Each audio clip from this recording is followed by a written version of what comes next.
Lu punya dokumentasi bang? Oh lu ada dokumentasinya? Ada dokumentasi. Larangan bagi YouTube. Fokus polisi sekarang sih sama apa namanya? Sama Pekerja itunya. sama pekerja. Oke guys, mungkin ini di part keduanya buat kalian yang baru bergabung dan baru nonton di channel ini, jangan lupa saksikan juga part satunya coy. Karena tuh kalau misalnya kalian nonton langsung di part 2, kalian tuh nggak bakal dengar cerita-ceritanya dari awal coy, ya kan? Oke, gue bakalan manggil narasumber gue yang kemarin juga, relawan gue yang kemarin, untuk menceritakan serta memberi dokumentasi-dokumentasi yang udah dia lakukan di sana coy. Oke, langsung simak part kedua kali ini. Oke coy, gue udah kedatangan bintang tamu yang kemarin juga sempet ceritain tentang bagaimana di sana ya kan. Dan di sini gue di part 2 kali ini. Dan buat kalian yang baru nonton video kali ini, kalian tuh wajib banget deh yang namanya nonton di part satunya, karena agar kalian tuh tahu alur-alur ceritanya waktu dia tuh di sana coy. Oke, mungkin gimana sih bang itu di sana, terus kelanjutannya gimana sih?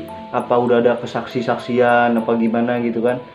Jadi sih terakhir gua sebelum gua pulang ke sini, sebelum gua ketemu lu, itu emang polisi tuh udah ngebawa 45 saksi, yang terutama supir evakator yang beko itu. Karena kan sebelum kejadian itu kan emang ada apa namanya, ada alat berat evakator yang lagi ngeruk tanah tuh. Dan beberapa kejanggalan di situ yang kita sempet baca dari cocokologi bahasanya ya, hanya mencocok-cocokkan lah. Dari video yang sempat viral sebulan yang lalu, yang sempat anak itu lari, terus supirnya bekonya nelpon, itu waktu kemarin di olah TKP sama polisi, itu emang sempet kayak ada gestur tubuh yang menurut gua tuh kayak gimana ya, kurang, gua sih nggak tahu gimana, tapi ya kalau menurut gua orang awam kali ya, gua orang awam kayak orang bingung loh, kayak orang kaget ya, orang shock, jadi kayak orang gimana. Tapi keterangannya dari saksi beko itu, anak tersebut lari jauh dari eskavator itu. Jadi tuh dia tuh sebenarnya tuh nggak main di situ, tapi jauh. Oh iya. Dan dari Polres atau Polda gitu, gua nggak tahu sih dari mana ya. Pokoknya itu dari kepolisian, gua atau Polres atau Polda daerah setempat, sempet bawa itu saksi, sempet bawa apa namanya, sempet bawa supir bekonya, dibawa pakai motor jauh juga untuk ngelilingin. Kemana lu lihat katanya, lu gimana ini lihat. Dan gua sih belum tahu karena itu kan emang pihak berwajib lah yang bisa nanganin itu kan, dan mungkin lagi dalam penyelidikan ya. Semoga aja sih menurut gua ini apa namanya, cepat titik terangnya sih. Tapi emang yang gua bikin curiga sih boleh ya, tapi kita nggak nuduh ya, gua nggak nuduh di sini, cuman gua curiga aja.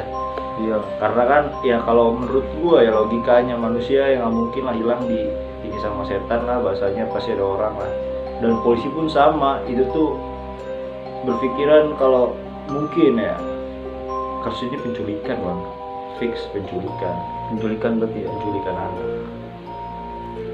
Tapi nih bang ya, kalau waktu lu di sana nih ya, lu tahu nggak kira-kira berapa saksi yang udah diinterogasi sama polisi itu? 45 orang. Itu termasuk supir-supir beko semua? Supir beko sama orang-orang di situ sekitar. Mungkin kalau orang-orang sekitar situ yang lihat, ada beberapa warga yang ngelihat benar-benar kayak waktu kejadian itu ada kan.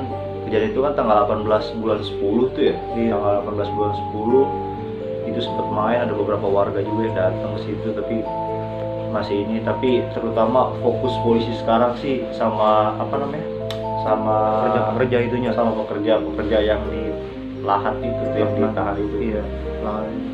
Karena sih emang katanya sih, gue juga punya dokumentasi bang. Oh lu ada dokumentasinya waktu di sana? Nanti mungkin lu lihat dokumentasi video gue waktu gue naik motor, gue lihat sana emang sempet itu rame. Dan itu tuh ada namanya YouTuber, semua publisher itu dilarang buat record dan daerah-daerah situ karena emang bener-bener rame banget, gila. Iya, lagian kan juga ditutup juga kan, paranormal, terus YouTuber juga nggak boleh di sana kan, tutup semua. Iya. Tapi gue pikir ya, menurut gue itu ya, emang anak itu sih hilang Ada yang bilang katanya dia dibawa ke Malaysia. Iya sih, kalau gue lihat dari kemarin komentar ya, ada yang komentar ya. Terus Ada yang bilang dari Malaysia, ada yang dari Kalimantan, iya, ada yang diumpetin di rumah kosong. Tapi ada yang bilang juga katanya dia diculik orang, terus ditutupin loh sama dukunnya. Apa gue bilang itu nggak mungkin sih menurut gue, terlalu jauh dari itu sih gokil Iya. banget kalau gitu ah. Terus kalau misalnya ditaruh di rumah kosong juga nggak mungkin lah ya, namanya anak-anak mah pasti teriak lah ya kan, sekuat-kuatnya ya kan. pastilah, pasti kan namanya manusia pasti punya jiwa membela diri lah. Iyalah. Otomatis walaupun anak kecil pasti dia punya jiwa membela diri. Jangan kan manusia, hewan aja kalau misalnya dia merasa terancam pasti dia bakal tunjukin gimana caranya dia untuk membela diri dia supaya nggak tertindas, pasti itu. Oh berarti lu di sana waktu itu lu sempet ngerekam-rekam juga ya? Rekam Lu sempet moto-moto juga gitu. motor, rekam jalan gua. Oh ya mungkin Gua nanti kasih gue lihat. bakal taruh deh ya. Gue bakal kasih tahu juga nih gimana di sananya. Gue kasih lihat juga di Danau Purka sana, yang emang sih itu sih emang gila asli. Lu belum pernah sana ya? Belum pernah sana bro? Belum pernah gua. Di sana emang daerah kelapa sawit semua. Emang jadi tuh bener-bener hutan yang kelapa sawit yang bener-bener jauh dari ini. Dan polisi pun sempet bingung, itu tuh emang dekat daerah warga aslinya, daerah warga. Tapi emang banyak juga anak-anak yang main ke situ. Oh berarti di sana itu berarti masih masuknya itu masih banyak perkampungan gitu ya? Masih perkampungan banyak aja. warga-warga gitu ya? Warga tapi nggak terlalu banyak, tapi di daerah hutan, dekat hutan kayak kelapa sawit, kebun sawit gitu.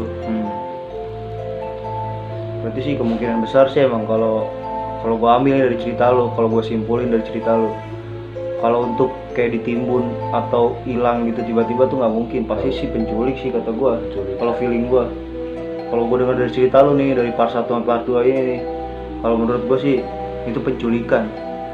Buat kalian gimana nih ya kan? Buat kalian, menurut kalian tuh apa? Apa penculikan kah? Apa tertimbun kah? Apa tenggelam kah ya kan? Tapi emang asli juga, yang gue paling kasihan sih bang ya, waktu gue ke rumahnya orang tuanya dari 3 anak langka tersebut, asli benar-benar keluarganya drop banget ya. Apalagi ibunya yang tiap hari nangis terus bapaknya pun yang udah mulai nggak kerja. Dan dia sempat ikhtiarnya, dia juga sempat nanya-nanya ke paranormal, tapi belum ada titik terang sampai sekarang sih bang yang gue iniin, cuman baru ikhtiar. Dan tapi gue sih salut sama warga-warga Langkat yang Jahe sana, semuanya pada care, gotong royong semua, saling ngebantu. Jadi kalau misalnya kayak kan bapaknya udah nggak kerja kan, sibuk, bapaknya tuh gila, lu pada nggak tahu gimana di sana. Bapaknya itu jalan terus tiap hari untuk telusurin semua daerah-daerah yang menurut dia tuh bakal pergi. Lu bayangin deh gimana sosok orang tua saat anaknya hilang tuh gimana sih menurut lu? Bener-bener gila. Pasti sih cemas banget lah ya kan. Tapi gue di sini juga ngedoain lah buat 3 anak itu biar cepet-cepet ketemu bang. Soalnya ya kasihan juga dari keluarganya. Tapi sebenarnya ada lagi hal yang pengen gue ceritain. Apa tuh bang? Tapi nanti aja di next, karena gue juga ini lupa nih, kan ada dokumentasi gue di di laptop. Iya. Gue juga udah sempet beberapa, ada yang gue ketik juga, gue lupa. Nanti gue bakal lanjutin lagi di part 3 nya mungkin bang, tentang lanjut ya tentang yang bakal yang lebih yang lebih dalam lagi lah lebih ya kan? dalam lagi tentang gimana sih aslinya di sana dan gimana sih Keadaan yang di sana ya. secara real yang gue rasain di sana. Jadi tuh nggak cuman hanya gue bisa ngomong gini, tapi gue bisa merasakan di sana bener gue real sih. Dan nanti juga ada untuk kalian yang tahu fotonya, nanti mungkin lu share bang ya. Iya. Ada fotonya, nanti lu bisa langsung hubungin ke Polres, nanti lu masukin deskripsi ya bang. Iya. Jadi kalau misalnya nanti ada orang-orang yang pada tahu ya kan, yang pada melihat hal tersebut, jadi nggak perlu lu harus hubungin orang tuanya ataupun lu nggak harus minta nomor handphone siapa, tapi langsung lu hubungin ke Polres tempat aja sih langsung. Iya, nanti gue taruh di deskripsi lah ya kan. Iya. Jadi buat kalian yang melihat atau ya sama lah persis ya kan, kalian boleh hubungin, nanti linknya ada di deskripsi bawah ini geng. Mungkin kita lanjut part 3 nanti ya. Iya. Beda lah, mungkin cukup segini dulu kali ya. Jangan lupa kalian dukung channel ini semakin berkembang dengan cara klik tombol subscribe ya. Aduh, thank you banget nih bang, disuruh subscribe nih. Iya, Kalian biar tahu tau gak lo. Jadi tuh biar semua penonton lo nih harus tahu gimana tuh aslinya di sana tau gak lo. Jangan sampai cuman orang nge-reaction cerita-cerita ya dia kan. nge-reaction, dia ngeliat gambar, dia ngeliat video, tapi dia nggak tahu aslinya di sana gimana tau gak lo. Kan gua kan udah ngalamin sana selama 30 hari gua di sana sebagai relawan bang. Iya sih. Oke lah, mungkin cukup sekian video dari gua tentang part 2 kali ini. Mungkin di part 3-nya bakalan lebih dalam lagi, geng, gua bakal bahas. Oke, saksikan terus channel Papa Jago TV. See you the next video. Bye bye.